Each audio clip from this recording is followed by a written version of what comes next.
નમસ્કાર મિત્રો, હેલ્થ મંત્ર ગુજરાતીમાં આપનું હાર્દિક સ્વાગત છે। આજના વિડીયોમાં આપણે આયુર્વેદમાં દિનચર્યાનું મહત્ત્વ સમજીએ। દિનચર્યા એટલે રોજિંદા જીવનના અનુસરવાની જીવન પદ્ધતિ।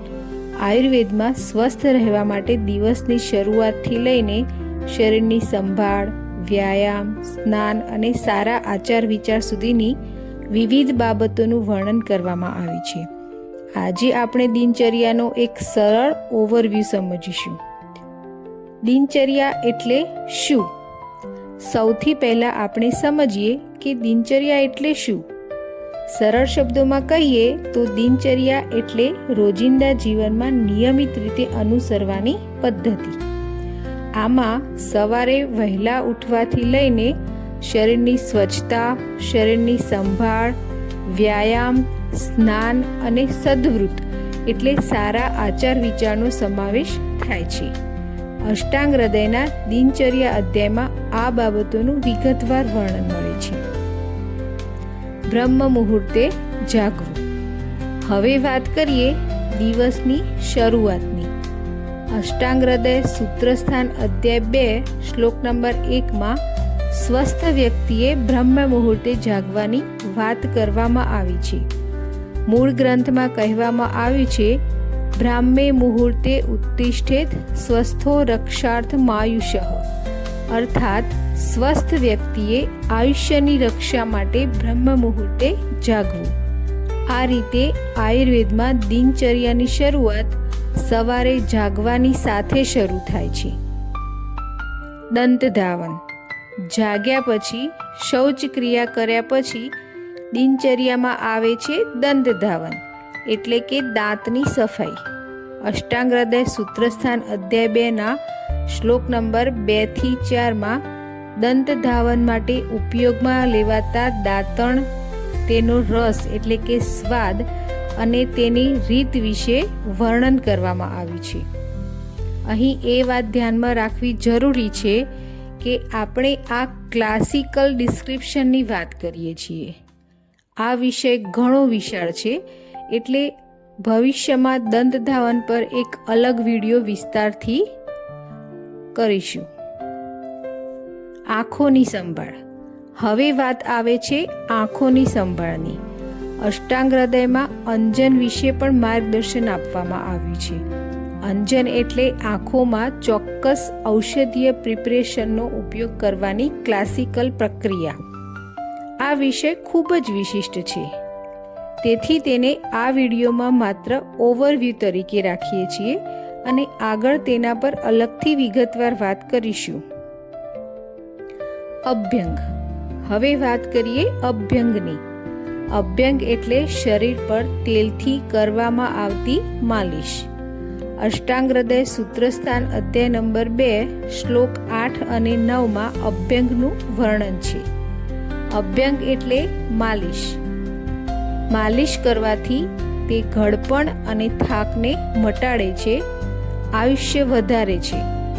અભ્યંગ કઈ રીતે કરવો, કયા અંગો પર ખાસ કરવો, કયા તેલનો ઉપયોગ કરવો અને કોણે કરવો અને કોણે ના કરવો, આ બધું આપણે અલગ વિડીયોમાં વિગતવાર સમજીશું।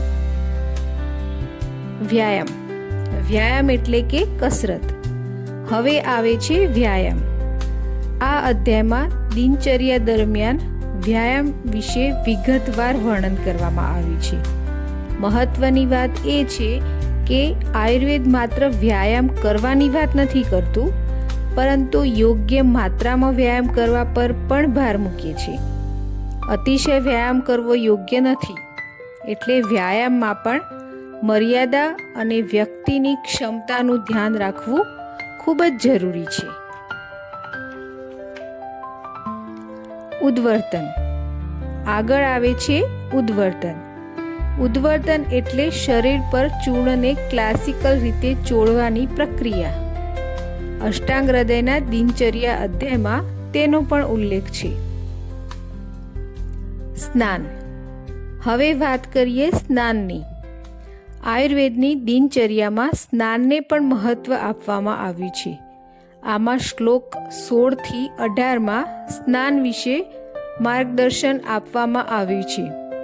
સ્નાન કરવાના ગુણ, કેવા પાણીથી સ્નાન કરવું, ઉપરાંત કેટલીક પરિસ્થિતિમાં સ્નાન અંગે સાવચેતી પણ જણાવવામાં આવી છે.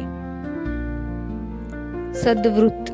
હવે આવે છે દિનચર્યાનો એક ખૂબ જ મહત્વપૂર્ણ ભાગ, સદવૃત્ત. સ્વસ્થ જીવન માત્ર શરીરની સંભાળ પૂરતું નથી.